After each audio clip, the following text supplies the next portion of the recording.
네, 지난 주일에 3장 앞부분을 공부했는데 뒷부분은 잠깐 보류하고 오늘 4장 앞부분을 공부하겠습니다. 여러분 교환에 제가 제목을 나름대로 올려봤는데 한번 읽어볼까요? 제목, 교회의 일치와 건설. 건설이란 말을 가지고 고민을 많이 했습니다. 본문에는 세우게 합니다. 세운다는 우리 순우리말이 나오는데 앞 단어가 일치 한자말이 돼서 뒤에다가 순우리말을 붙이면 잘 조화가 안 될 것 같아 건설이라고 했는데 그 뜻은 정확하고 잘 전달될 것 같습니다. 자, 그러면 석 줄 간단한 서론을 이것도 우리 한 목소리로 읽어보죠. 1부터 3장에서 하나님의 원대한 구원 계획을 설명한 바울은 4장부터 그리스도인과 교회의 삶에 관해서 가르친다. 그의 서신은 대체로 이와 같은 직설법, 명령법 구조로 되어 있다. 아주 짧게 서론을 써봤습니다. 그렇죠? 석 장에 걸쳐서 하나님의 원대한 구원 계획을 설명했습니다. 그 한 부분을 우리가 지난 주일에 공부를 했죠. 그 계획을 특별히 이방인들에게 나타내게, 알리게 하는 사명을 바울이 받았다는 점을 강조했습니다. 이제 4장부터는 그리스도인과 교회의 삶, 아주 여러 측면에서 가르치고 있습니다. 그 뒤에 나오는 덧붙인 말은 바울 서신이 가지고 있는 일반적인 특징을 좀 간단히 언급한 건데요. 직설법, 명령법 구조로 되어 있다. 직설법은 어떤 사실을 또는 어떤 진리를 진술하는 것, 서술하는 것이 직설법이죠. 무엇이 이렇다 하고, 명령법은 그 사실에 기초해서 그러므로 그 사실이 그러함으로 이렇게 하라, 이렇게 하십시오 하는 것이 명령법이죠. 그런 구조를 가진 바울 서신 중에 어떤 서신이 떠오르죠?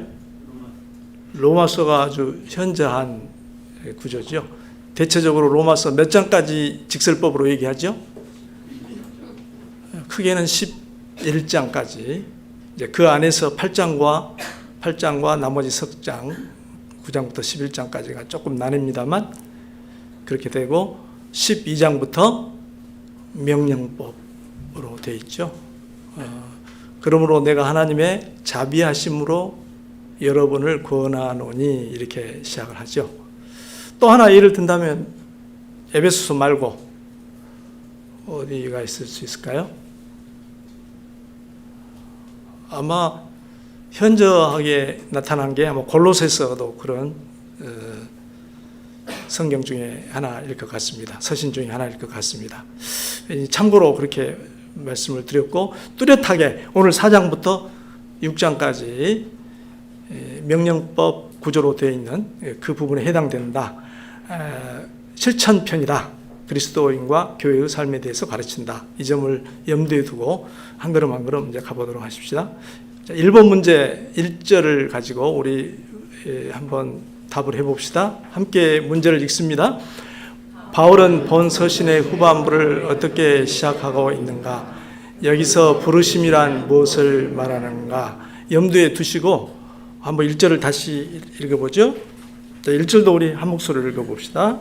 그러므로 주 안에서 갇힌 내가 너희를 권하노니 너희가 부르심을 받은 일에 합당하게 행하여.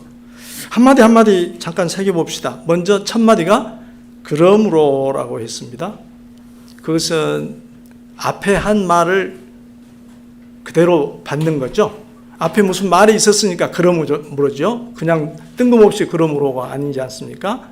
그러니까 앞에 말은 방금 우리가 서론에서 살펴본 것처럼 하나님의 원대한 구원 계획, 그리고 그 구원 계획에 에베소 교인들을, 독자들을 부르셨다는, 포함시켜 주셨다는, 그리고 그 구원 계획을 전파하고 알리는 일에 바울 사도가 부름을 받았다는 그 얘기를 쭉 썼지 않습니까? 그러므로 다시 한번 그 다음에 주 안에서 갇힌 내가, 어디서 이 얘기가 나왔었죠? 지난주일에 우리가 했던 부분에서 이방인을 위하여 갇힌 자 됐네 나 바울은, 이렇게 해서 그걸 다시 한번 상기시키고 있습니다. 편지니까 자신의 간곡한 심정을 표현한 한 가지 방법일 수도 있겠습니다. 주 안에서 갇힌 내가 너희를 권하노니. 그 다음에 1절의 핵심적인 메시지, 너희가 부르심을 받은 일에 합당하게 행하여, 이렇게 얘기했습니다. 부르심을 받은 일에 합당하게 행하여. 그런데 거기 질문을 던졌죠? 여기서 부르심이란 무엇을 말하는가? 어려운 질문은 아닌 것 같습니다. 참고로 4절과 1장 18절을 한번 읽어봅시다. 4절 바로 그 아래 한번 읽어볼까요? 몸이 하나요 성령도 한 분이시니 이와 같이 너희가 부르심의 한 소망 안에서 부르심을 받았느니라. 부르심의 한 소망 안에서 부르심을 받았느니라. 되게 부르심이라는 말이 두 가지 용도로 쓰이죠. 특히 영어권에서는 calling 그러면은 많이 그래요. 많이 저희 미국 생활을 해보신 우리 박 주사님 같은 경우 그런 말 많이 들었겠지만, 자기의 직업적 소명, 세상에서의 자기 사명, 이런 걸 calling이란 말 많이 쓰는데, 여러분도 뭐 그렇게 생각은 안 했겠지만 이 문맥에서는 그런 의미는 아니죠. 이 부르심은 뭐죠? 구원으로 부르심, 그리스도인으로 부르신 거죠. 그래서 참조로 1장 18절 바울이 부르심이라는 단어를 많이 쓰니까 또 참조한다면 1장 18절 한번 읽어봅시다. 너희 마음의 눈을 밝히사 그의 부르심의 소망이 무엇이며 성도 안에서 그 구원의 영광의 풍성함이 무엇이며, 그의 부르심의 소망이 무엇인가를 너희 마음 눈을 밝혀서 보게 해달라는 기도를 했죠. 1장부터 3장까지 쭉 이 부르심이 뭔가를 설명 서술을 했습니다. 태초부터 우리를 예정하사 그분의 자녀로 선택하셔서 죄사함의 은혜를 주시고 이방인과 유대인을 하나로 묶는, 통일시키는 교회의 일원으로 부르신 것까지 그 원대한 하나님의 구원 계획을 얘기하겠습니다. 그 일에, 그 하나님의 계획에 우리가 부르심을 받았다는 것 기억하고, 그러면 1절은 4장부터 6장까지의 명제라고 할 수 있죠. 결국 이제 2절부터, 4장 2절부터 이 부르심이 무엇인가, 부르심에 합당하게 사는 것이 무엇인가를 계속 이제 한 가지 얘기를 하겠죠. 그리고 바로 다음에 나올 2절부터의 그 제목 내지는 주제가 되기도 하겠습니다. 그 아래, 여러분 교환 아래에 세 번역으로 1절의 교훈을, 1절의 메시지를 세 번역으로 번역한 거 한번 읽어봅시다. 함께 읽어보죠. 여러분은 부르심을 받았으니 그 부르심에 합당하게 살아가십시오. 바울 사도가 서신 여러 곳에서 늘 복음을 얘기한 후에 복음에 합당한 생활을 해라 하는 것이 서론에서도 살폈듯이 그의 편지의 큰 골조로 되어 있는 것을 볼 수가 있습니다. 자, 그래서 이렇게 이제 후반부를 시작합니다. 서신을. 2번 질문으로 넘어갑시다. 2절부터 6절까지 해서, 자, 우리 문제 읽어볼까요? 첫 번째 권면은 무엇인가? 그것은 왜 중요하며 그것을 위해서 우리는 어떻게 해야 하는가? 자, 2절부터 6절을 읽으면서 이 세 가지 한 질문 안에 세 개의 문제를 담았는데 염두에 두시면서 한번 2절부터 6절을 우리 교독을 다시 한번 해봅시다. 2절 제가 읽습니다. 모든 겸손과 온유로 하고 오래 참음으로 사랑 가운데서 서로 용납하고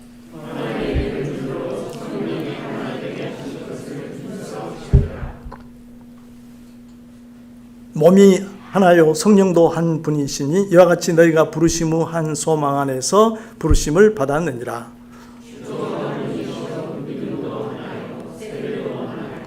하나님도 한 분이시니 곧 만유의 아버지시라. 만유 위에 계시고 만유를 통일하시고 만유 가운데 계시도다.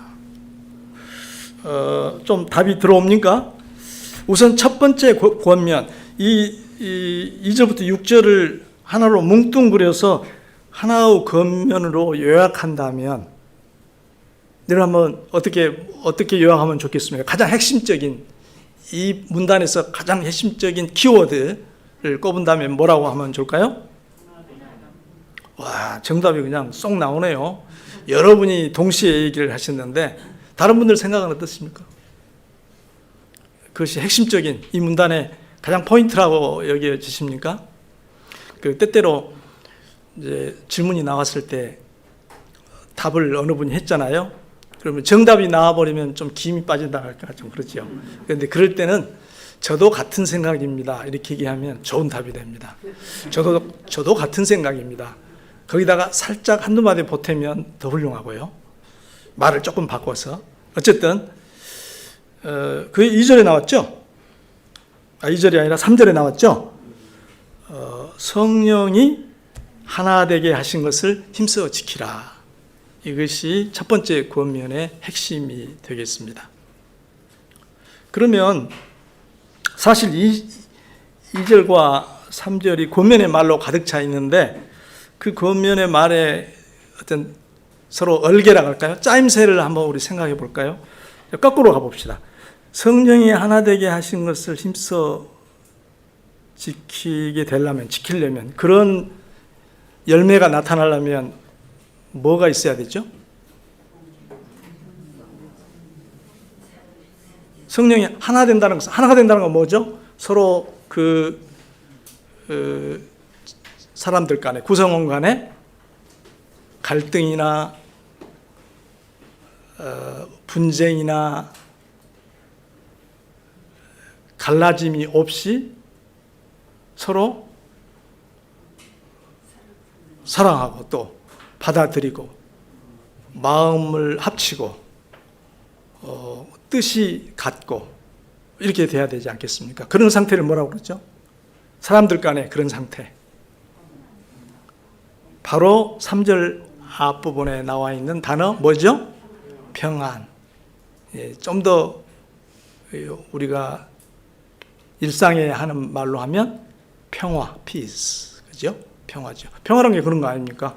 서로 갈등이나 분쟁이나 다툼이나 경쟁이나 이런 거 없이 서로 간에 이해하고 화목하고 그렇게 하는 게. 그러니까 우리가 성령이 하나 되게 하신 것을 힘써 지키는 열매가 생기려면 우리 가운데 평화가 있어야 되죠. 자, 그러면 그런 평화는 어떻게 오죠? 그냥 저절로 옵니까? 2절이 그걸 얘기해줘요. 우리가 사람들 간에 어떤 태도를 보일 때, 어떻게 행동할 때 그런 평화가 오죠? 겸손과 온유와 오래 참음과 사랑. 그래서 서로 용납하는 일들이 있을 때 평화가 오고 그 평화가 우리를 성령 안에서 하나 되게 하는 것을 지켜주는 거죠. 그런 얼개를 조금 보시고 저는 이제 그렇게 관찰을 했습니다. 자, 그런데 거기서 이 부분의 핵심 교훈인 성령이 하나 되게 하신 것을 힘써 지키라. 여기서 한 두 가지를 주목하면 좋을 것 같아요. 첫째, 성령이 하나 되게 하신 것을. 그죠? 우리가 다른 토대 위에서 하나 된 게 아니죠. 우리가 무슨 서로 이해관계를 가지고 어떤 취미를 가지고 아니면 다른 뭐 사업상의 일을 가지고 아니면 나 어떤 우리 배경이 같아서 이런 것이 아니죠. 뭐죠?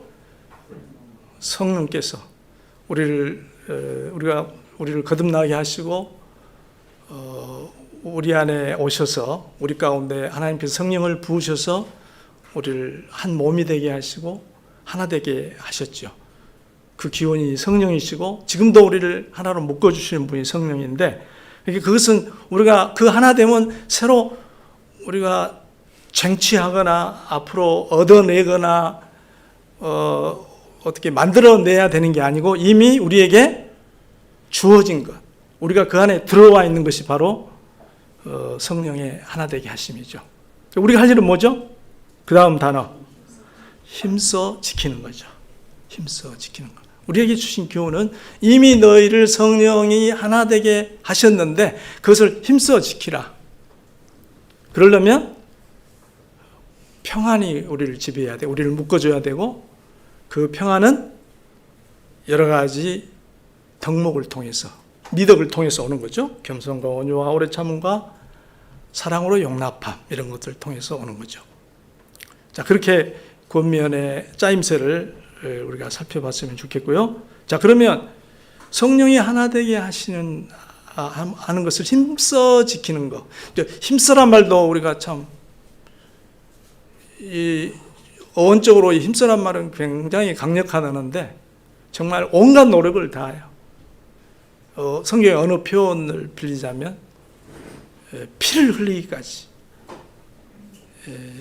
온갖 노력과 수고를 다하여 이런 의미로 영어 성경에는 eager to 이렇게 eager한 모든 열정, 모든 우리의 힘을 다 쏟아서 지키라 그렇게 나와 있습니다. 자, 그러면 그것은 왜 중요한가?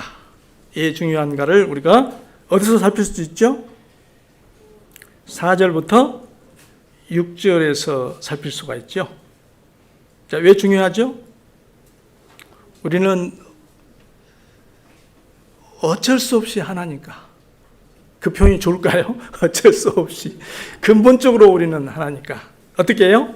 몸이 하나고 성령도 한 분이시고 부르심의 소망도 하나고 우리가 한 소망으로 부르심을 받았고 주님도 한 분이시고 믿음도 하나고 세례도 하나고 하나님도 한 분이시다. 몇 가지를 여러 거 했죠?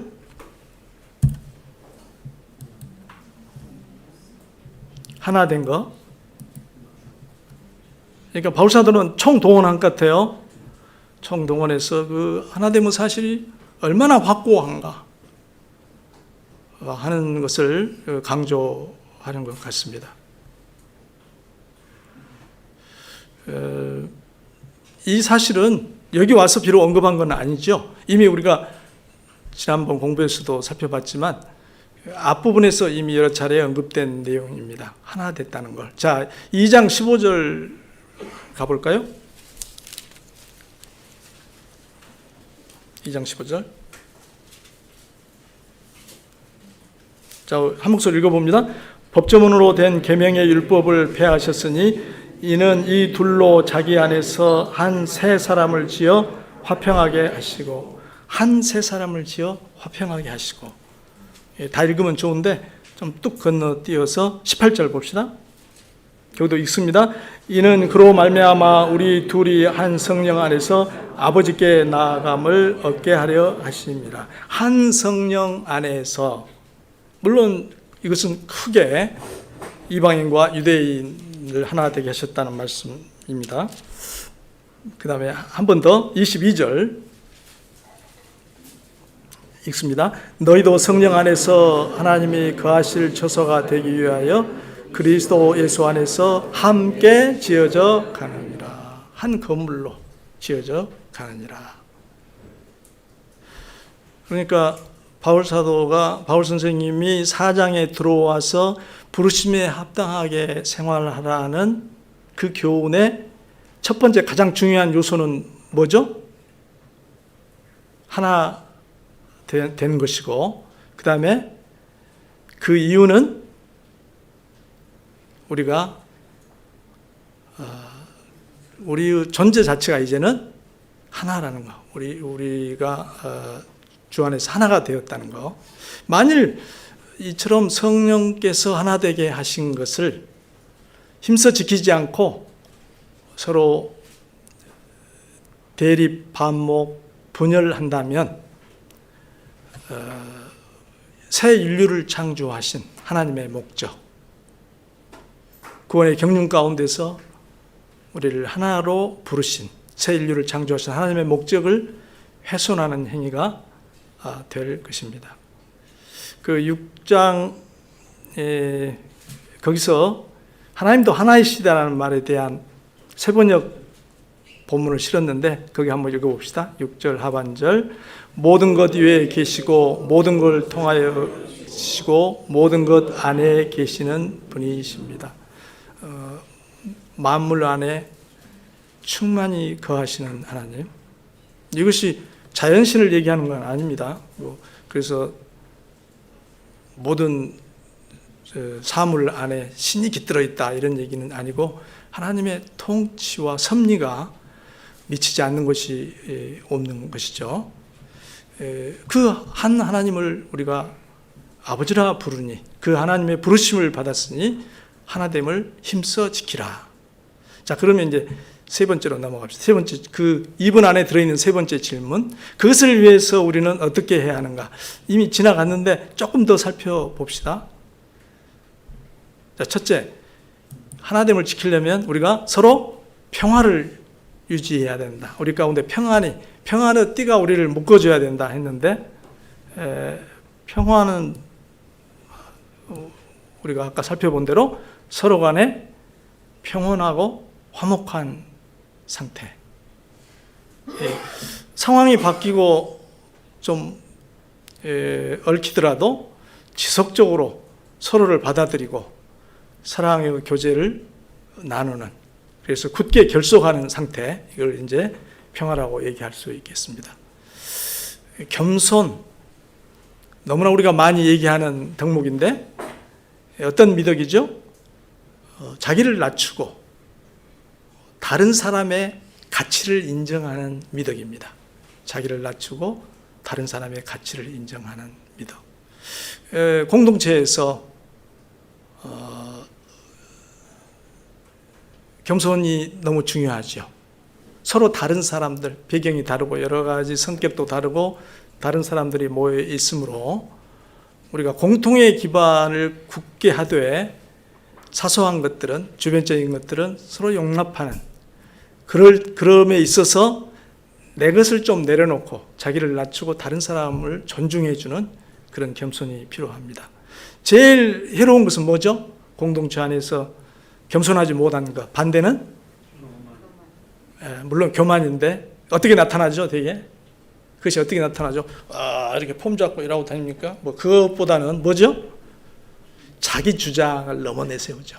그죠? 자기 주장을. 확신에 한번 빠지면 결코 용납 않고 이대로 가야 돼. 이런 자기 주장. 또는 공동체 안에서 자기 공헌도나 업적을 내세우는 거. 그래서 그거 가지고 좀 영향력 있는 자리에 앉으려고 하는 그런 자세. 이제 그런 걸 내려놔야 돼. 그게 이제 겸손이죠. 그 다음에 이제 온유라는 거죠. 온유는 뭐죠? 온유는 자칫 나약함과 혼동이 좀 되죠. 온유는 나약한 게 아니죠. 원래 온유라는 것은 굉장히 강력한 힘을 가진 사람인데 그것을 사용하지 않는 거죠. 내려놓고 사용하지 않는 것. 그래서 하나님께서 그 예로 누구를 말씀하셨죠? 물론 우리 예수 그리스도는 말할 수 없고, 나는 온유하고 겸손하니, 누구 말씀이죠? 예수님께서 마태복음에서 11장에서 말씀을 하셨는데, 예수님이고 이제 구약에서는 모세를 늘 모세가 어떤 면이 온유한 거예요? 굉장히 강단 있는 지도자임에도, 그리고 그 권한과 하나님으로부터 받은 바가 얼마나 큽니까? 그럼에도 불구하고 그걸 늘 자제하죠. 기다리고 사용하지 않고 사람들의 거역을 용납하고 기다려주고, 그런 자세죠. 그래서 온유한 거죠. 그래서 자기 권한 또는 자기 힘을 주장하지 않고 다른 사람을 배려하는 태도, 이것이 이제 온유죠. 결코 이것은 나약함이 아니다. 오히려 자기의 힘을 다 사용하지 않는 것이다. 공동체 안에서 온유가 참 필요하죠. 그 다음에 오래 참음. 오래 참음은 형제의 약점을 포용하는 것. 마음에 안 들어. 저 말하는 거나 하는 태도나 뭐 일을 추진하는 거나 참 많은데 오래 참아야죠. 약점을 포용하고, 그래서 거기에 분노하거나 보복하거나 하지 않고 견뎌내는 겁니다. 참아내는, 기다려주는 겁니다. 그리고 이 모든 것을, 이 모든 미덕을 감싸는 기초가 되는 미덕은 사랑입니다. 사랑이 모든 덕성의 토대가 되겠습니다. 그러고 보니까 온유, 오래 참음, 사랑, 이것은 어디서 많이 본 미덕들이죠? 성령의 9가지 열매에 포함되어 있는, 겸손도 용어는 다르지만 그 안에 포함될 수가 있습니다. 자, 그래서 우리가 성령이 하나 되는 것을 힘써 지키려면 우리 안에 평화에 매는 줄이 우리를 하나로 묶어줘야 되는데, 그 평화를 가져오는 미덕들은 겸손과 온유, 오래 참음과 사랑, 이런 것들이다 하는 것을 바울 선생님께서 우리에게 교훈하고 있습니다. 우리 개혁성경에서는 2절 초반에 어떤 관형사를 썼죠? 꾸민말. 모든이란 말을 썼죠. 모든. 모든 겸손과. 그 다음에 3절 끝에 힘써 지키라. 그러니까 진력해서 정말 거기에 엄청난 노력을 기울여서 지켜야 한다. 그래야 할 이유가 참 많습니다. 우리가 갈라져야 할 이유를 찾거나 만들기보다는 하나됨을 힘쓰는, 그것이 부르심에 합당하게 행하라는 교훈의 첫 번째 가르침이 되겠습니다. 자, 이제 3번으로 우리 넘어가도록 할까요? 자, 3번 질문은 7절부터 10절까지를 가지고, 자, 문제 읽어봅니다. 두 번째로 바울은 교회를 세우기 위하여 하나님께서 행하신 특별한 일을 언급하기 시작한다. 그러나 그것은 무엇인가? 여러분, 글을 쓰다가 그러나 그럴 때는 어쩔 때 쓰죠? 앞에 한 말과 반대 또는 대조 또는 특별히 앞에서 얘기하지 않는 어떤 새로운 사실을 언급하거나 할 때 쓰죠. 우리 성경에는 그러나 있어요, 없어요? 우리 개혁 개정에는 그러나가 없습니다, 아쉽게도. 자, 그러면 우리 그러나가 있는 그 밑에 7절 세번역 성경을 인용해 놨는데 읽어볼까요? 그러나 하나님께서는 우리 각 사람에게 그리스도께서 나누어 주시는 선물의 분량을 따라서 은혜를 주셨습니다. 그래서 질문에 바울은 교회를 세우기 위하여 하나님께서 행하신 특별한 일을 언급하기 시작한다. 그러나라는 말을 앞세워가지고, 그건 뭐죠? 어떤 특별한 일을 언급하셨죠? 여기에 핵심어는 은혜를 나누어 주셨다. 우리 각 사람에게,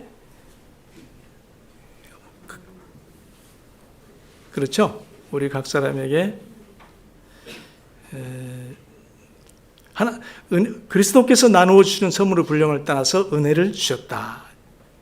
우리 각 사람에게 하나님께서 그리스도를 통하여 은혜를 주신 사실을 언급합니다. 그런데 각 사람에게란 말이 좀 눈이 띄죠. 지금 6절까지는 뭘 얘기했죠? 우리가 하나님, 우리가 유니티, 하나님, 일치를 얘기했는데 여기서는 각 사람에게 그리스도께서 나누어 주시는 분량을 따라서 각각 다르게 은혜를 주셨다. 그래서 이제 이걸 어떤 분들은 앞에는 교회의 통일성을 얘기하고 뒤에는 교회의 다양성을 얘기한다 그랬는데 꼭 그런 것보다는 교회를 세우기 위한 하나님의 방책으로서 하나된 우리 안에 각각 은사가 다른 여러 은사를 주셔서 교회의 일치를 위하여 그들이 봉사하도록 힘쓰도록 했다는 그런 논조로 진행이 되는 것 같습니다. 거기서 이제 은혜를 주셨다라고 표현했는데 은혜가 뭔가 여기서 말하는 은혜는 뭔가 이 은혜라는 단어를 바울 사도가 자신에 대한 얘기를 하면서 3장에서 한 2번 언급을 했어요. 우리 한번 돌아가 볼까요? 3장 2절 8절 한번 봅니다. 3장 2절 읽어봅니다. 너희를 위하여 내게 주신 하나님의 그 은혜의 경륜을 너희가 들었을 터이라. 8절도 한번 읽어봅니다. 모든 성도 중에 지극히 작은 자보다 더 작은 나에게 이 은혜를 주신 것은 측량할 수 없는 그리스도의 풍성함을 이방인에게 전하게 하시고, 그냥 포괄적인 의미의 은혜이기도 하지만 특별히 여기서는 자신의 사도로서의 사명, 특별히 이방인의 사도로서의 사명을 더 언급하는 것으로 보입니다. 그래서 거기에 은혜라는 말 간단한 뜻 설명을 붙여봤는데요. 하나님께서 일을 맡기심에 있어서 그리스도 안에서 그분의 백성에게 주시는 은사, 선물, 거기에는 어떤 능력을 포함한 직책을 포함한 은사, 선물, 이것을 은혜란 말로 표현을 했습니다. 하나님께서는 우리 각 사람에게 은혜를 주셨다. 이걸 좀 더 실감나게 표현할까요? 보여주는 사례가 마가복음과 마태복음에서 참조하면 좋을 것 같은데요. 우리 한번 마가복음 13장 34절로 한번 넘어가 보도록 합시다.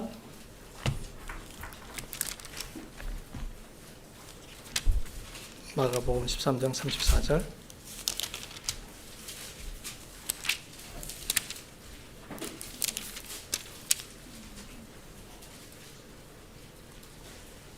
자, 한번 읽어볼까요? 가령 사람이 집을 떠나 타국으로 갈 때 그 종들에게 권한을 주어 각각 사물을 맡기며 문지기에게 깨어 있으라 명함과 같으니, 은혜라는 말이 이런 장면과 상통하는 말로 이해하면 좋습니다. 각각 권한을 주어 각각 사물을 맡기며 하나님의 목적을 위하여 그분의 일을 맡기심에 있어서 그리스도 성도에게, 그 백성에게 주시는 선물, 맡긴 사명. 그 다음에 마태복음 25장 14절 15절은 더 유명한 우리가 잘 아는 비유인데, 달란트 비유 아시죠? 네, 달란트 비유. 여기도 한번 읽어보는 것으로 합시다. 25장 14, 15절 읽어볼까요? 또 어떤 사람이 타국에 갈 때 그 종들을 불러 자기 소유를 맡긴 것과 같으니 각각 그 재능대로 한 사람에게는 금금 5달란트를, 한 사람에게는 2달란트를, 한 사람에게는 1달란트를 주고 떠났더니, 이 비유는 명백히 재림을 기약하고 승천하신 예수 그리스도께서 지상의 교회에, 지상의 성도들에게 임무를 주신 것을 비유하는 말씀이죠. 바로 은혜라는 말이 이 장면과 서로 조화가 됩니다. 자, 그러면 10절까지인데 그 다음 부속 질문이 있어요. 그 부속 질문. 이제 우리가 7절 한 절을 지금 생각을 했고 그 부속 질문을 해서 나머지를 생각을 하도록 하십시다. 자, 그 질문 읽어봅니다. 그 선물은 누구에 의해서 어떻게 주어졌는가? 물론 7절에 7절에서 우리 답을 구할 수 있죠. 하나님께서 그 은혜를 주셨는데 거기에 약간 덧붙이는 설명이 있죠. 그리스도께서 나누어 주시는 선물의 분량을 따라서 이렇게 얘기했죠. 자, 그러면 부속 질문에도 두 가지 문제가 갈리는데, 둘로 갈리는데, 자, 첫 번째 거 생각해 봅시다. 그 선물은 누구에 의해서 주어졌는가? 8절부터 10절까지를 우리가 읽고 답을 해보도록 하십시다. 자, 8, 9, 10절을 우리 한 목소리 읽어볼까요? 그러므로 이르기를 그가 위로 올라가실 때 사로잡혔던 자들을 사로잡으시고 사람들에게 선물을 주셨다 하셨도다. 올라가셨다 하였은즉 땅 아래 낮은 곳으로 내리셨던 것이 아니면 무엇이냐? 내리셨던 그가 곧 모든 하늘 위에 오르신 자니 이는 만물을 충만하게 하려 하심이라. 7절에 진술한 이 사실, 각 사람에게 그리스도의 선물의 분량대로 은혜를 주셨다는 이 말을 좀 더 부연 설명하기 위해서 석절을 덧붙였습니다. 그 사실을 좀 뒷받침하기 위해서 어디 말씀을 인용하죠? 구약의 시편 말씀을 인용합니다. 각주에 보면은 무슨 말씀이죠? 그게 어디 말씀이죠? 68편 18절이라고 되어 있습니까?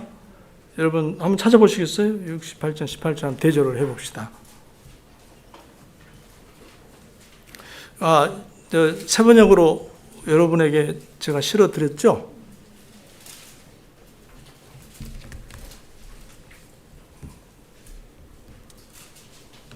우선 우리 개역성경에서 읽어보도록 하십시다. 여러분 개역성경에서 68장 18절 찾으셨어요? 자, 읽어봅니다.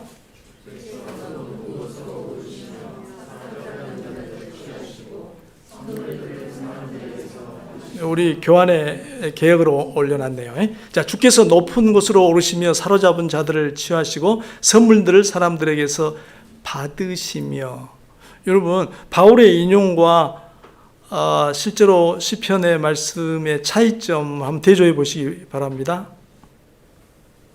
자, 앞에 주께서 높은 곳으로 오르시며 어떻습니까? 그가 위로 올라가실 때 괜찮죠? 뭐 같은 얘기죠. 그 다음에 사로잡혔던 자들을 사로잡으시고 사로잡은 자들을 취하시고 어떻습니까? 그것까지는 표현은 다른데 같습니다. 그런데 세 번째 얻고 사람들에게 선물을 주셨다 이렇게 인용한 부분은 시편에 갔더니 선물들을 사람들에게서 받으시며, 시편은 받으시며로 되어 있는데 바울 사도는 선물을 주셨다 하였도다. 그러면서 이걸 무엇의 근거로? 우리 각 사람에게 하나님께서 은사를, 선물을, 은혜를 주신다는 사실을 뒷받침하는 근거로 사용하신 거예요. 이거 어떻게 하죠? 시편의 말씀을 그대로 인용 안 하고 여기 와서 끝부분을 살짝 틀었으니, 시편에서는 하나님께서 선물을 받았다고 했는데 여기는 그리스도께서 선물을 주셨다, 사람들에게 선물을 주셨다 이렇게 얘기를 하셨습니다. 그런데 이제 잘 관찰을 해보면 바울 선생님은 시편의 성부에게 적용되었던 말씀을 가져오면서 에베소서에서 성자에게 그 말씀을 적용하는 방식을 취하고 있습니다. 위로 올라가실 때 성자께서 언제 위로 올라가셨죠? 승귀하셨죠. 부활 후에 승귀하셨죠. 사로잡혔던 자들을 사로잡으시고 뭐죠? 그의 십자가와 부활로 그리고 승천하심으로 하나님을 거역하는 악한 세력들을 포로로 잡으시고 다 취하셨죠. 그들을 굴복시키셨죠. 그걸 언급하는 거죠. 구약은 성부 하나님께 대한 말씀이었는데 신약에 와서 그리스도께 대한 얘기를 하시는 거예요. 그렇게 인용하는 거예요. 일종의 적용적인 인용이 되겠죠. 그러다 보니까 구약에서는 하나님께서 선물을 받으셨다. 포로들로부터, 굴복한 자들로부터 선물을 받으셨다고 표현함으로써 그 승리의 영광이 얼마나 큰 것을 표현했는데, 그리스도의 영광은 그 사로잡으시고 승리하신 그 영광을 어떻게 나타나신 거예요? 그 백성에게, 그의 교회에 풍성한 선물을 내리시는 것으로 표현을 한 거죠. 성부에게 적용하셨던, 성부에게 해당되는 말씀을 성자에게 적용하면서 그리스도의 영광을 생각할 때 우리에게 내리신 선물, 그것이 그분의 영광을 더 크게 드러낸다는 것을 생각하고 이렇게 표현을 하셨다. 이렇게 이해가 됩니다. 이게 이제 많은 성경 학도들이 고민했던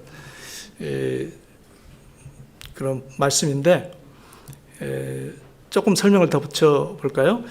시편의 성부에 관한 말씀, 방금 우리가 시편 68전에서 읽었던 그 말씀을 그리스도의 승기에 적용하여 인용을 하고 있다. 이렇게 이제 설명할 수 있겠고요. 이에 대해서 이제 좋은 사례가 바로 칼빈 선생님이 이렇게 쓰셨는데요. 한번 들어보세요. 그리스도 안에서 거둔 하나님의 승리가 출애굽과 가나안 정복보다 훨씬 더 크다는 것을 강조하려고, 즉 정복자가 노획하는 것보다 전리품을 나누어 주는 게 승리의 확실함과 완전함을 더 분명히 보여준다는 점에 착안하여 나눠주셨다, 이렇게 표현했다는 겁니다. 바울은 그리스도의 부활과 승기를 통해 악한 영들을 굴복시킨 하나님의 종말적 승리를 예견하는 말씀으로 시편 말씀을 이해했다. 상당히 어렵죠? 그러나 그 취지는 여러분 이해하실 것 같습니다. 어쨌든 여기에서 요점은 뭡니까? 낮아지셨던 주님께서 그 원수들을 사로잡으시고 하늘에 오르셔서 우리에게 하신 일이 뭐예요? 각 사람에게 그분의 선물을 나눠주시는 분량에 따라서 선물을, 은혜를 주셨다 하는 점을 얘기를 하는 겁니다. 그러면서 성부에게 돌렸던 그 영광을 그리스도께로 가져와서 그분이 선물을 나눠주신 일이 얼마나 영광스럽고 그분을 영광되게 하는 것인가 하는 것을, 그분이 하신 큰 일인가 하는 것을 이렇게 뒷받침하고 있는 것입니다. 자, 그러면 9절 10절은 그러면서 바로 그분이 그리스도라는 사실을 논증을 하고 있어요. 자, 시편에 올라가셨다 하는 말을 따와가지고 올라가셨다 하셨은즉 땅 아래 낮은 곳으로 내리셨던 것이 아니면 무엇이냐. 올라가셨다는 말 속에는 이미 내려오셨었다는 말을 포함하는 거다. 10절, 내리셨던 그가 곧 모든 하늘 위에 오르신 자니, 모든 하늘, 가장 높은 하늘 위에 오르신 자니 이는 만물을 충만하게 하려 하심이라. 그리스도께서 바로 시편에서 올라가셨다고 하는 그분은 우리 성자에게 적용되는데, 그분이 내려오셨다가 올라가신 바로 그리스도를 말하는 것이다. 그런데 왜 그리스도는 내리셨다가 하늘로 오르셨다고 얘기했죠? 10절에 만물을 충만하게 하려 하십니다. 그러니까 그렇게 승귀하신 그리스도께서 만물을 충만하게 하실 목적으로 그 비전을 가지고 그 뜻을 가지고 승천하셨는데 바로 그 일의 하나로서 그 일의 큰 열매로서 뭘 하셨다? 각 사람에게 선물을 은혜를 주셨다. 이렇게 얘기를 하는 겁니다. 자, 그러면 두 번째 그 질문의 두 번째 부속 질문 뭐라고 했죠? 어떻게 주어졌는가 했죠? 어떤 방식으로 어떤 원칙으로 뭐 이런 말인데 어떻게라고 표현했습니다. 뭘 가지고 답을 해보면 좋을까요? 좋습니다. 7절로 다시 돌아가서 첫째는 각 사람에게 또 그리스도의 선물의 분량대로 아주 함축적인 표현인데 우선 각 사람에게 한번 생각해 봅시다. 그러니까 이것은 이 구성원, 교회의 구성원, 지체 한 사람 한 사람에게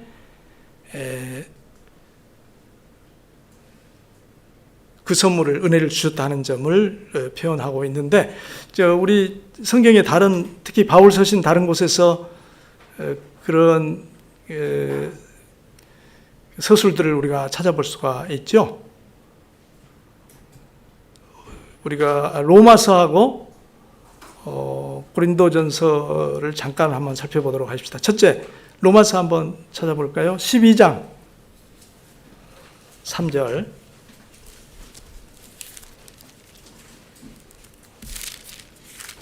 로마서 12장 3절.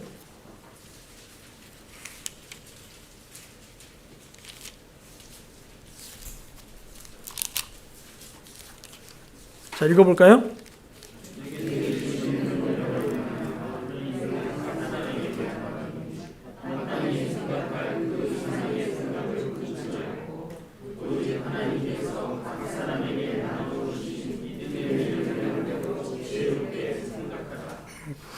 설명이 좀 필요한 부분이지만 우선 여기서 우리가 주목할 것은 각 사람에게 나누어 주신,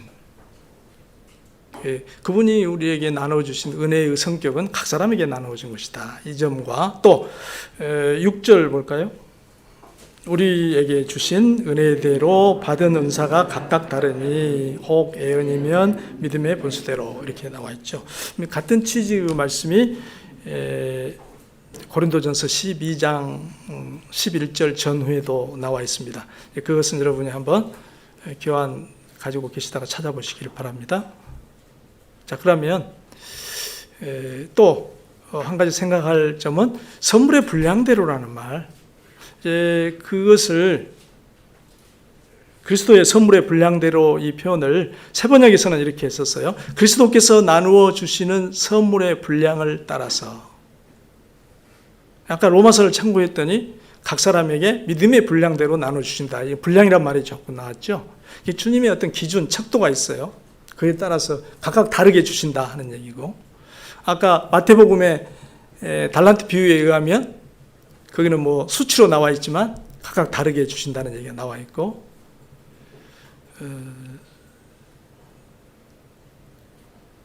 그리고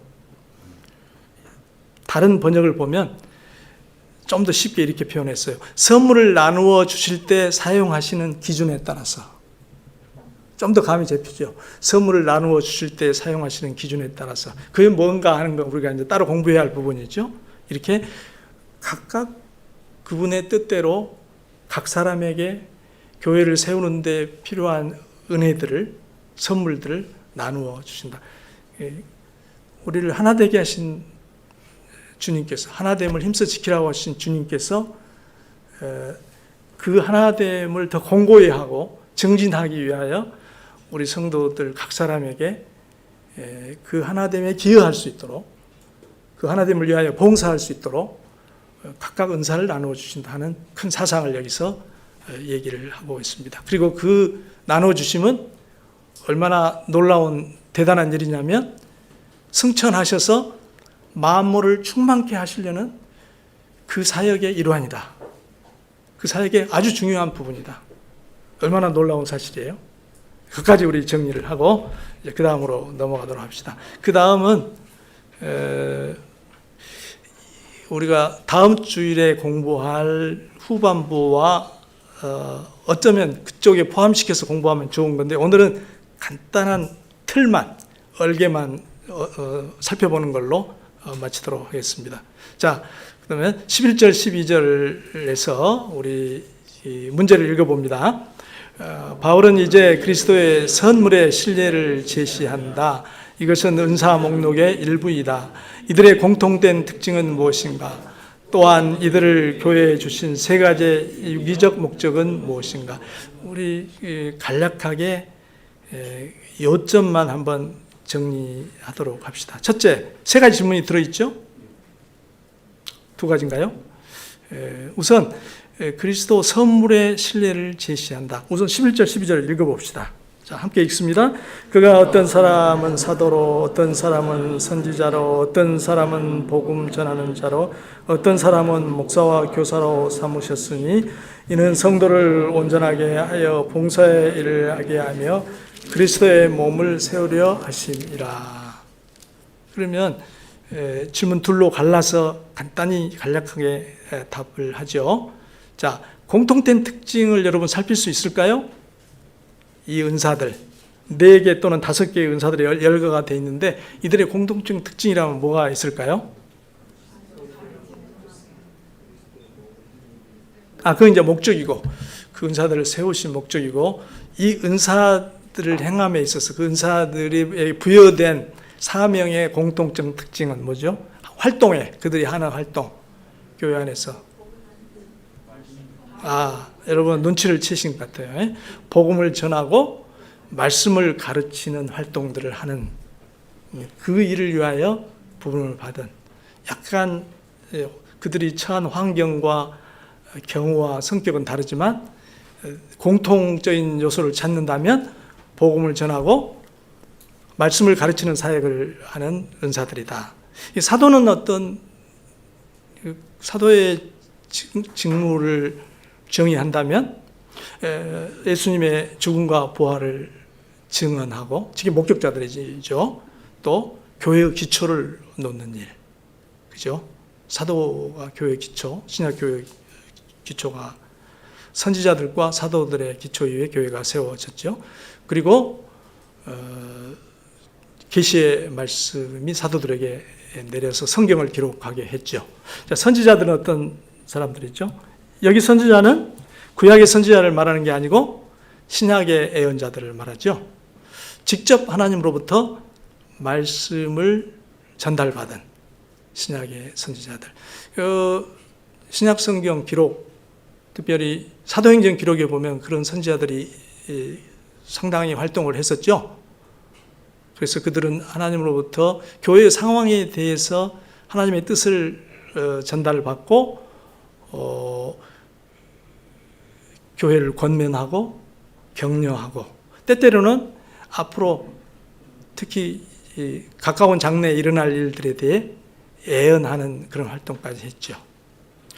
그러나 그들의 그 선지자의 직분은 영속적인 것이 아니고 계시가 아직 완성되기 전에 신약 성경이 완전히 기록되기 전에 일시적으로 잠정적으로 그 임무를 수행했던, 그래서 계시가 완성된 이후에 종결된 그런 은사들이죠.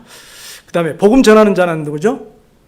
여러분, 복음 전하는 자라는 명칭으로 불렸던 인물 신약에서 누가 생각나세요? 빌립. 성경 아주 잘하시네요.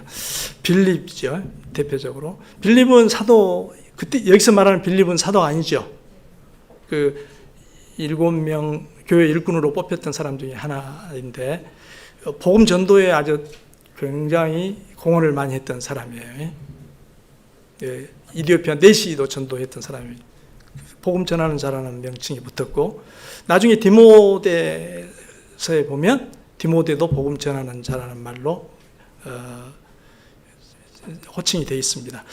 되게 당시에 복음 전하는 자는 사도와 그 역할에 있어서 겹치지만, 사도가 교회의 기초를 놓고 예수님의 직접적인 목격자들이고 한다는 점과 직접 파송을 받은 사명을 받은 사람 그런 점은 공유하지 않은 일종의 순회 사역자들 많았죠. 그런 빌립도 있었지만 바울의 일행 중에도 그런 사람들이 있었고 그 외에도 많은 사람들이 뭐 아볼로 같은 사람도 있고 복음 전하는 자들이 많았죠. 그들은 특별히 복음 들고 아직 복음이 미치지 않는 곳을 찾아다니면서 가르치고 전하는 일을 감당했죠. 그 다음에 목사와 교사가 이렇게 묶여서 나오는데 여러분들이 설명을 많이 들었겠지만 우리 한글 성경이 담지 못하는 영어 성경 같은 경우를 본다면 원어를 반영한 영어 성경을 본다면 관사가 하나라는 거죠. 관사가 앞에 저기 관사 부정관사가 하나라는 거죠. 그래서 이것은 한 은사, 그 직분자를 말하는 거다. 이렇게 이제 그것 하나만으로 그러는데 또 다른 곳에 보면 서로 다른 은사를 얘기하면서도 관사를 하나 쓴 경우, 바울을 선지자와 사도 이렇게 묘사한 자리에 보면 그것도 관사 하나이거든요. 그것은 꼭 일관적인 것은 아니다. 오히려 목사는 원래 목자라는 말이죠. 목자가 뭐 하는 사람이죠? 목동 양측인데 거기서 빌려온 말이죠. 목양하는 사람. 교인들을 돌보고 이렇게 보살피는 사람이 목사인데 거기서 빌려온 것이 목사인데 목사의 중요한 기능 중에 하나가 바로 가르치는 일이죠. 그래서 이 두는 뗄 수 없는 그런 관계라는 점을 이 용어는 반영한 것이다. 이렇게 볼 수가 있습니다. 둘로 볼 수도 있고 대개는 결합되어 있다. 한 은사에. 어쨌든 간에 이제 많은 설명을 드린 거고 이 직무들은 우리가 살피는 대로 복음을 전하고 하나님의 말씀을 교회 안에서 가르치는 역할을 수행하는 사람들이다. 그래서 이제 끝으로 그러면 12절은 교회에 이러한 은혜를 주셨다고 하셨는데 그 목적이라 할까요? 의도가 12절에 나와 있는데 잠깐 살핌으로써 다음 주에 좀 더 길게 부연하기로 하고요. 마치도록 하겠습니다. 12절 다시 읽어볼까요?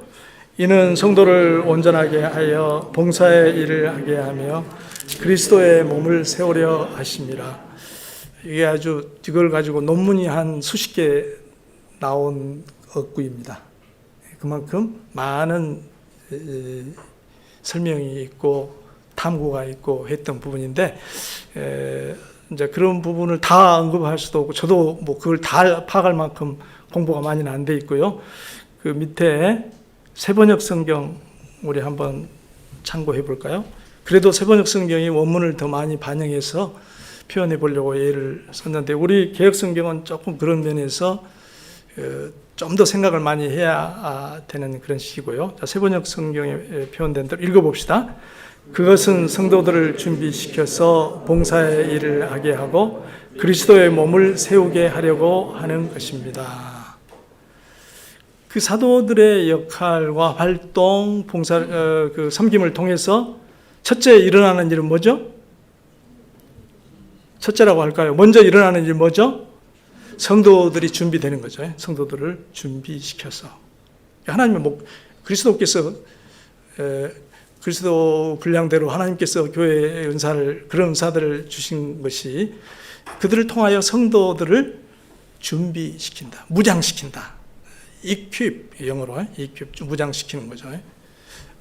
유능한 사람으로 교회를 하나 되게 하고 교회를 건설해 나갈 수 있는 역량을 갖춘 사람으로 이 은사들을 활동을 통하여 준비시켜서 그래가지고 그 결과로 그 다음에 일어나는 일은 뭐죠?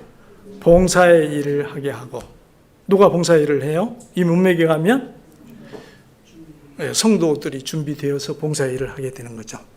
그러니까 이걸 뒤집으면 성도들이 봉사의 일을 할 수 있도록 준비시킨다, 이렇게 묶을 수 있겠죠. 또 마지막 꼭지, 그리스도의 몸을 세우게 하려고 하는 것입니다.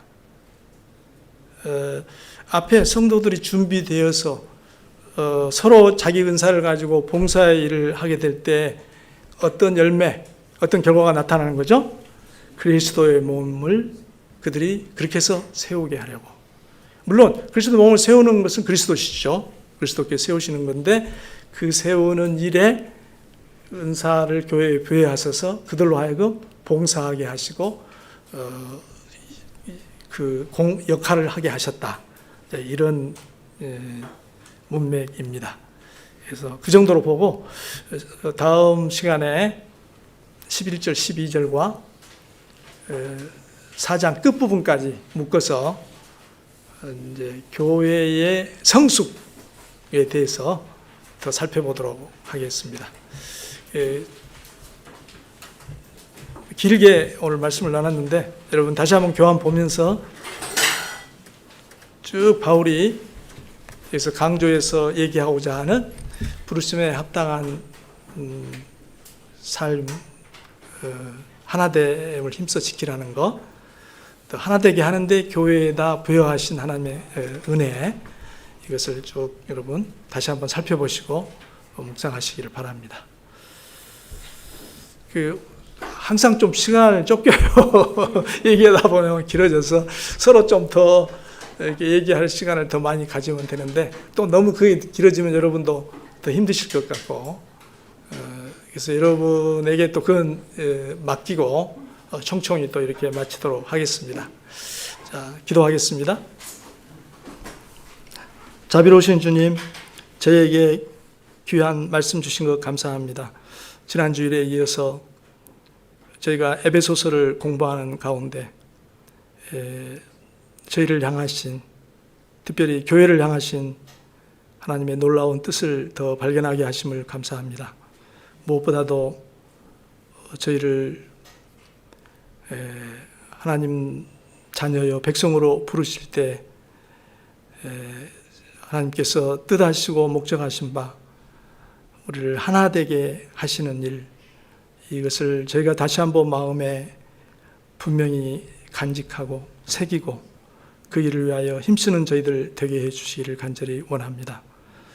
주님, 교회가 하나 되어 영광스럽게 주님의 뜻을 받들 때 주님, 악한 세력들까지도 그 교회를 보고 두려워하고 굴복할 것입니다. 주님, 이 사명 저희가 더 깊이 마음에 새기고 그 일을 위하여 힘써 진력할 수 있도록 저희를 인도하시고 지도하여 주시옵소서. 주님, 저희를 하나 되게 하시고 또 교회가 주님을 온전히 섬기는 몸으로 성장하도록 하기 위하여 우리 각 사람에게 은혜를 주시고, 특별히 우리 가운데 말씀을 섬기는 종들을 허락하셔서 우리가 준비되고 우리가 하나님을 우리에게 주신 은사대로 섬기도록 하는 그 일에 부르셨사오니, 이 사명 또한 저희가 깊이 깨달아서 주님이 바라시는 대로 저희가 섬기고 나아갈 수 있도록 인도하여 주시옵소서. 오늘 저희가 집에 돌아가서 또 편안한 휴식, 주님의 안식을 누리게 하시고, 내일부터 우리에게 주어진 저희들의 삶의 길을 하나님의 사람들